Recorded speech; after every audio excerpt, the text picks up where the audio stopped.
సోదరుడు కంది నాగరాజు గారు, కంది చంద్రయ్య గారు, యాదగిరి గౌడ్ గారు, విశ్వభారతి స్కూల్స్ చైర్మన్ తిరుపతి గౌడ్ గారు, విద్యార్థులు, మిత్రులందరికీ కూడా హృదయపూర్వక నమస్కారాలు. కంది రాజయ్య గారి జ్ఞాపకార్థం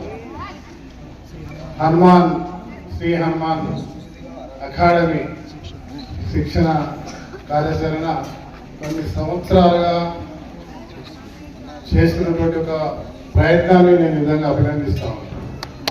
ఎందుకంటే మేమందరం కూడా చిన్ననాటి నుంచి అకాడ రామగుండం గోదావరి అంటేనే అకాడ up to Bellampalli, up to Kothagudem. మళ్ళీ పురాతన చరిత్రలో చూసుకుంటే మనకు తుపాకులు ఇవన్నీ లేనప్పుడు కర్ర ఖడ్గమే ఆయుధం. మనిషి యొక్క ఉత్సాహంగా తన నైపుణ్యాన్ని చూపుతూ ఎన్నో అవరోధాలను ఎదుర్కొన్నటువంటి పరిస్థితి. ఈరోజు టెక్నాలజీ పెరిగింది, వెపన్స్ వచ్చినాయి, మిసైల్స్ వచ్చినాయి, అన్నీ వచ్చినాయి. అయినా కూడా ఆ మిసైల్స్ ఎవరు వాడలేము, తుపాకులు ఎవరు వాడలేము. కానీ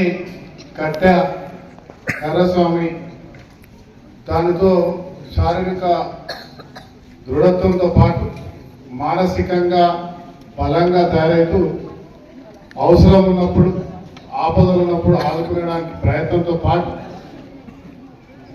మనిషి మంచి మనసుతో, చెడు లేకుండా మంచి పాజిటివ్ ఆలోచనతో ముందుకు పోయే ఒక వ్యక్తిత్వాన్ని నేర్పేటువంటి ఒక అద్భుతమైన వ్యాయామం.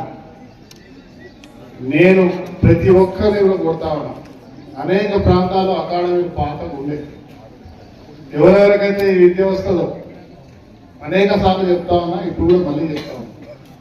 ప్రతి ప్రాంతంలో అక్కడక్కడ అందరూ అక్కడ వచ్చిన వాళ్ళు దగ్గరలో ఉన్న స్కూల్స్లలో లేదా ఆ వాడల్లో ఉన్న యువత అక్కడ నేర్పించే కార్యక్రమాన్ని ఖచ్చితంగా చేపట్టండి.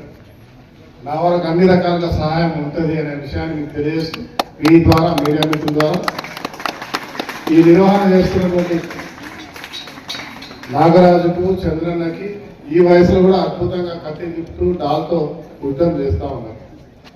వారు మా అందరికంటే సీనియర్, రాజకీయాలు కూడా సీనియర్ నాయకులు. ఈరోజు నేను కూడా మంచి అకాడమీ చేయగలుగుతాం, చేసిన నేర్చుకున్నాం చిన్నప్పుడు. అక్కడ ఉన్న పోలీస్, ఇక్కడ ఉన్న చేసుకున్నాం.